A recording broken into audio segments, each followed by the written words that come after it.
We have heard it said, the spirit is willing but the flesh is weak.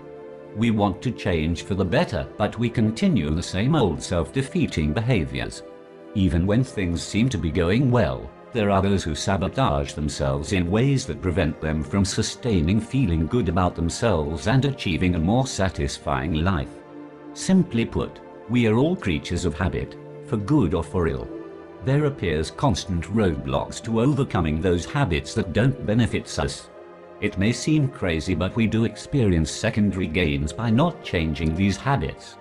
Hence we unconsciously sabotage ourselves, resulting in further reinforcing behaviors that don't bode well for us. Let's look at some of the subtle and not so subtle ways we get in the way of our making positive changes in our lives.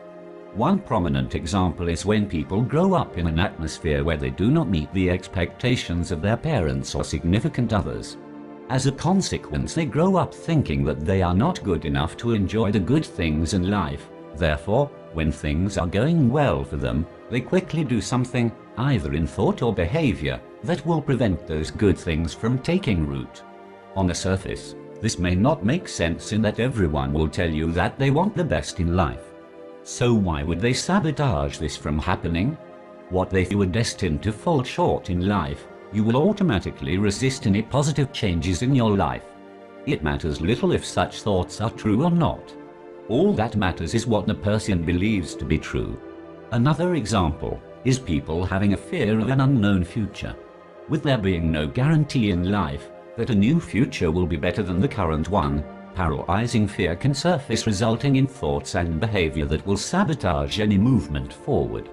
The push is to maintain the status quo. Though they want life to be better, they have learned to get by in the dysfunctional world they are used to. Though dysfunctional, this behavior minimizes the stress they would experience in trying something new with no guarantee of success. Adjusting to a possible new and even better world can bring forth an initial uncomfortable feeling that some are unwilling to work through.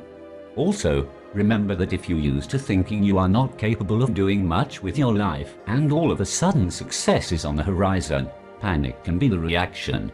Bringing yourself down to the level you are used to will keep you under the radar. The results will keep others from thinking you are more than you think you are, or worse yet, magically prevent something worse happening. Fear of success or fear of failure? Take your choice.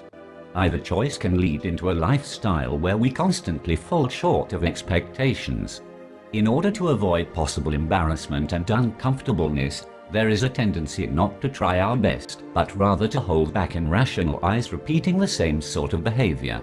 Resistance to experiencing a better life can be manifested by a lack of sufficient motivation, procrastination, or a sudden feeling of paralyzing fear or anxiety. There can also be a fatalistic attitude that nothing will change, so why bother? However, what would you do if you thought you could not fail? How would your life be different? If your thoughts can keep you from realizing your best, what changes in your thoughts need you make in order for you to realize your best? We will examine these questions in our next blog.